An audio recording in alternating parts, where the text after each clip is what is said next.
Get ready because a massive change is coming to the European Union. And it's one that's going to affect pretty much every physical product you can think of, from the shirt on your back to the phone in your hand.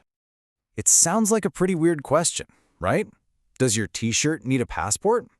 But what if I told you that very, very soon, the t-shirt you're wearing, the phone in your pocket, and even your furniture might actually need its own official travel documents just to be sold in the EU?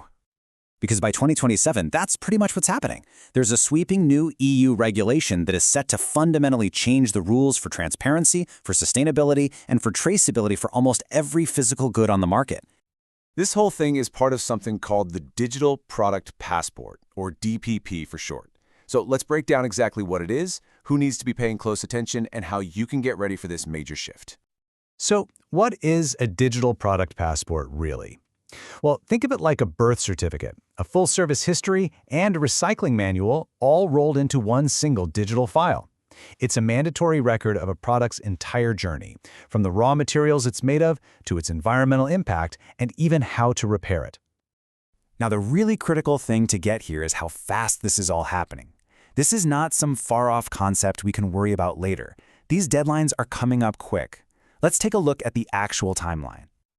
So, the official EU registry for this, it launches as soon as July 2026. The very first compliance deadlines hit just a few months after that, in early 2027.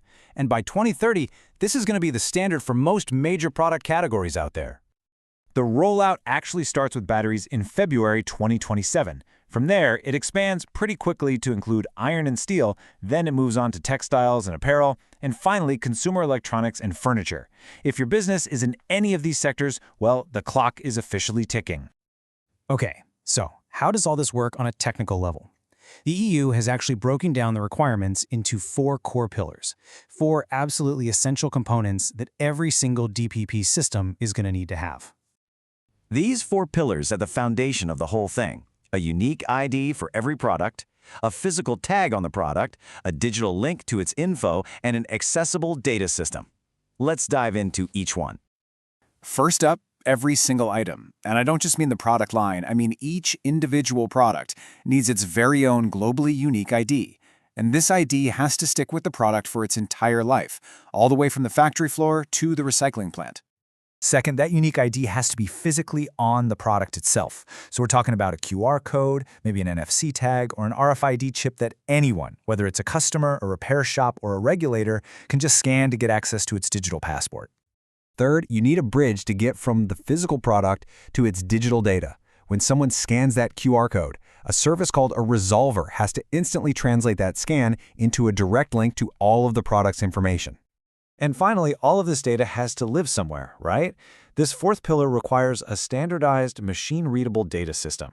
What this really means is the data has to be structured in a way that lets totally different systems and different people easily access and understand it. Okay, so those are the 4 pillars. Those are the technical challenges. The big question is, how do you actually solve for them?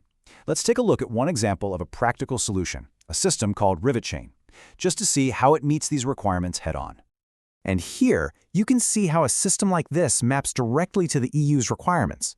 For unique ID, it creates what's called a Universally Unique Identifier, or UUID, and then anchors it to a secure blockchain. For the physical carrier, it just auto-generates QR codes. And for that digital link, it uses simple web pages and an API, which is just a standard way for different software systems to talk to each other. So that's the theory, but what does this actually look like in practice? Let's walk through the data flow from the moment a product is even created. It's a pretty straightforward 4-step process. First, a product gets registered, which creates its unique ID and QR code. Second, every single time it changes hands or its status changes, that event is logged. Third, these events are anchored to a blockchain, which creates a permanent tamper-proof record. And finally, anyone can just scan the QR code to see that entire verified history. And different industries are going to need to track different things. For electronics, it's all about battery health and tracking rare materials. For textiles, it's about fabric composition and carbon footprint. For metals, it's about recycled content. The system has to be flexible enough to handle all these really specific data points. So, if your business sells products in the EU, what should you do? Well, you need a compliance plan. Let's have a look at 3 pretty common paths you can take to get started. Depending on your business, there are different ways to get compliant. For smaller batches, a simple web dashboard for manual entry might be all you need. For larger operations, you'll probably want to integrate directly with your existing inventory systems using an API. And for e-commerce brands, there are plugins that can sync automatically with platforms like Shopify. So, the big takeaway is this. A new era of radical product transparency is no longer some future idea. It is here, and it's being written into law as we speak. So the only real question left is your business ready for it?